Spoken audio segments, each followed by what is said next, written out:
Welcome to Strange Earth. My name is Hephaestus, and I'll be giving you today a little walkthrough of what we have. Particularly, we're going to focus on all the pop-ups you get bombarded with when you log in. The first time you log in, you'll be prompted for a username and password. Whatever you type in during that screen will become your permanent username and password going forward. Staff can assist you as well as some in-game commands should you wish to change your passwords, but that's not what we're going to cover today. But we can if there is people that would like to find out more. When you first log in, you're going to get a plethora of things. The first one is this power hour. The session is ready to begin. We already have our skill rates increased, so you're not going to spend hours and hours trying to get back to those glory years of your adventure. You should be able to get them back up and running pretty quick. We also supply you with what's called a mythic token that allows you to fast forward a lot of your skills, and you still have to do a little bit more apply a little bit of elbow grease to get to that GM level, but it'll get you very, very close. So between power hour and that mythic token, you can get there in no time. I'm just going to hit no thanks for now. Not too, I don't want to engage with that. Next one is going to be our monthly rewards. So traditionally, they call it OSI, but what Ultima Online had published back in the days, you would get a reward once a year. That was a lot of fun. People enjoyed it, but the downside was waiting a whole year on a legacy game is a lot not very pleasing. So what I did here in my team, we adjusted the rewards to apply every year, every month. So 1 month in the game is 1 year. 1 month in real life is 1 year in the game, and thus you'll be able to get to these rewards much faster. There may be more tokens and things in the future that will give you more rewards, but for now, that's what this pop-up is about. Next one is kind of like a journal, like what we have here on the right, but this is just for player communication. So I can say hello, and did it show up? Yeah, there it is. Yeah, it did. It's just my name is black. Now, names do show up different colors. I'd have to go in and apply some more things there, but you could do this BG, which is background, and then you can see the names if they are black. But generally, there are going to be a bunch of random different colors indicating that they're different players. The S is for small, medium, large, extra large. That way you can get around and see if somebody was talking to you in the past. You can also sort newest to oldest. But that's what that pop-up's all about. And you can always get to it by typing in the word history. You do need to use that open bracket right before it, though, to get to it. This is a cool system that was recently published. This is a daily task system. It is in addition to all the current quests and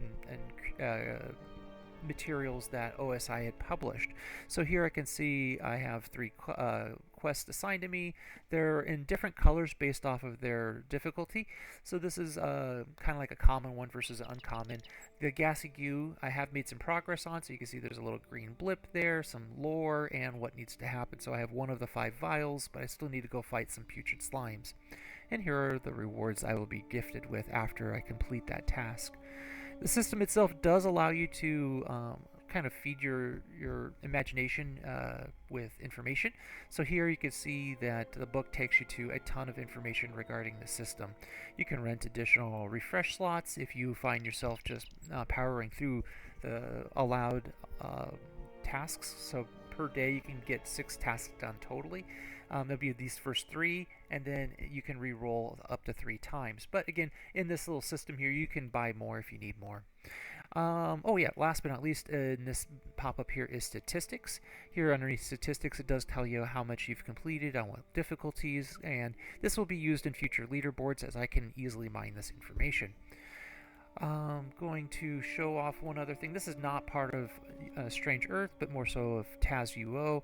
I do like to have my containers a little bit larger, so for example, my backpack looks super cluttered and not fun, but I can just go ahead and scale it up, and also choose like scale items also, but I don't want to. I'm going to keep the items the same color. And close and see what we get here. So here is our starting area. We do have 2 different training zones. First off, these are called reward stones. I'm just going to run by it real quick, but you can turn in your new player ticket to get a couple extra goodies. They are all pretty practical goodies too to get you started. First training area is going to be over here on the right.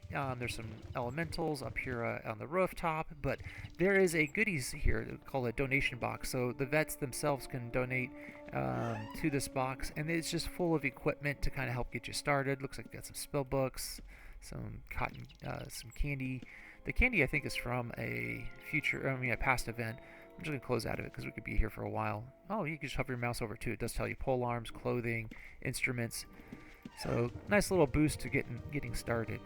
Over on the opposite side, though, behind the bank, we have I think it's our second revision, but we do have a massive overhaul. This is all going to be scrapped. We have another one under works. But here you can do practically the same thing as the rooftop elementals.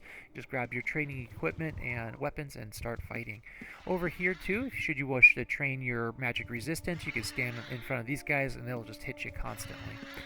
So I'm just going to run out of there. I do want to talk about another system that I have developed and deployed. Well, I reversed engineered it and then deployed it.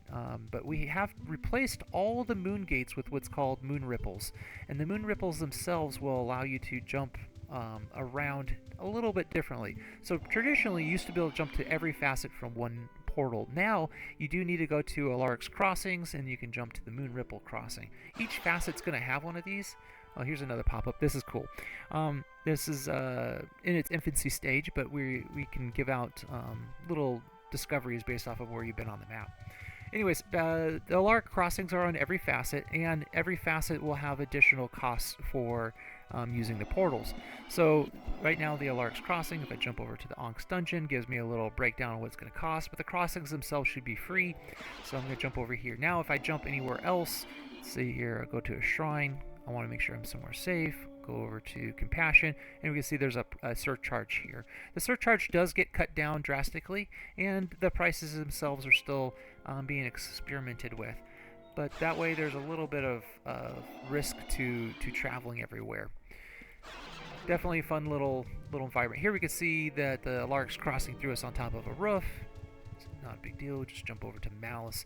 Malice is a fun little place to talk about. A lot of our veteran players hang out here. On this rooftop we have some display items and some reward stones. So this is a vote exchange because we're getting rid of the vote tokens. You can actually cash them out for the next currency, which is going to be based off the task system. And then in the middle you'll be able to use the task system coins for purchasing some awesome upgrades.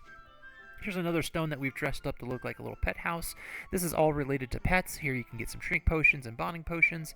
On the wall, if you double click this, you'll be able to resurrect a pet. Here I don't have any dead pets to resurrect, so it's just going to time out.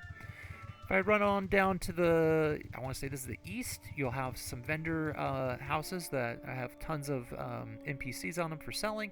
There are also house teleporter stones. Those are important because they also link you to some other vendor houses. That way you can get your shopping on after doing a whole bunch of adventuring. We have Willie the Gravekeeper guy here. He is darn cool. What he will do is he will talk to you like the guy from The Simpsons, Willie the Groundskeeper. But if you die, he will try to collect your corpse after it decays naturally in the world, and you have one more chance to recover it. It will contain all of the equipment and materials you had on your body at the time. I know I'm going pretty quick. There's just so much fun stuff to talk about. We have a Strange Dirt vendor stone here. This is important because you can acquire Strange Dirt by having your account registered. I'll show that off next. But these are all useful items for getting started. Spell weaving, for example, bypass is a fun one. A lot of players don't like doing that chain quest, but that will get you to it much faster. We were just talking about the Strange Dirt. In order to get Strange Dirt, as well as play with a lot of our other systems, I'm just going to switch over to another character here. You're going to want to register. You'll get this during your pop-up when you first log in. It's simple email prompt, and then you'll go check that email for a code, at which point you'll paste, and then you'll be registered. If you close out of it, doesn't hurt anything. It just tells you you're going to miss out on all those systems, and you're playing on hard mode. But those systems are definitely fun to interact with. Jumping back over here, I do want to show off more functions and things that we have going on. We have a house accessory here. This just shows us what's going on for iDocs around all the different maps, so you can kind of get a sneak peek. In the future, though, I do plan on developing more fun things around iDocs, that way it becomes more of a community event and not just a treasure hunting event. We do have special crafting stations here for our special crafting systems. Here's a advanced crafting or exotic crafting bench. Here's some leftover rewards from the winter that are tied into the task system. It was a first release of it, so there's still a lot more content coming. Over here is our donation hall. Behind the donation hall, you can look at prefabbed houses. So if you don't want to spend time building a house, you can choose these from the house tool, house placement tool, that is. Up here are going to be two different stones. Right now we just have one open, but Decaf is another staff member, and he runs a lot of the staff events, so he'll have a special staff stone and rewards that he'll give out from there. Over here is a GM house, very useful to be aware of, because if I zoom in, you'll see a bunch of storage keys. These will make life a lot more convenient as you play the game. They're all broken down in individual quests, and the books in front of them will tell you about the quest and how to get started. There are some rune books as well for some of them that will allow you to go a little bit faster, so you can jump straight to wherever you need to go questing. In the front, we have a special Strange Earth skill stone. This is kind of like the Soul Stone, but on steroids. It will take a complete snapshot of your character, and you can then swap it out at any time. So here I just have a generic test, but I'm going to go back. If I go here and I want to swap what my character currently has, I can just do transfer skills. Let's see here, was it transfer skills? Yeah, now they're there. Now if I go to my skills though, all my skills, oh wow, learning something new here. Let's see, you know what, that's because I actually already had it built. So I did not rename these, but that's what they are. So I click into this one doesn't have anything. I'll do swap. Should be swap. You shouldn't want to do transfer. Transfer will overwrite them. But anyways, swapping allows you to jump back and forth between your builds real quickly. So if I go to the test one, I do swap, then I have all the skills related to that. The purpose of the stone, though, is to help make logging in and out a little bit faster. I know there's tons of systems we did not talk about today. I don't want to cram it all into one video, but I definitely just want to show you that Strange Earth is alive and we're constantly developing and doing fun things. Don't hesitate to stop on by, ask us questions. We always encourage questions. They are free. And until we go on an adventure together, I just want to wish you a wonderful day. Thanks for hanging out.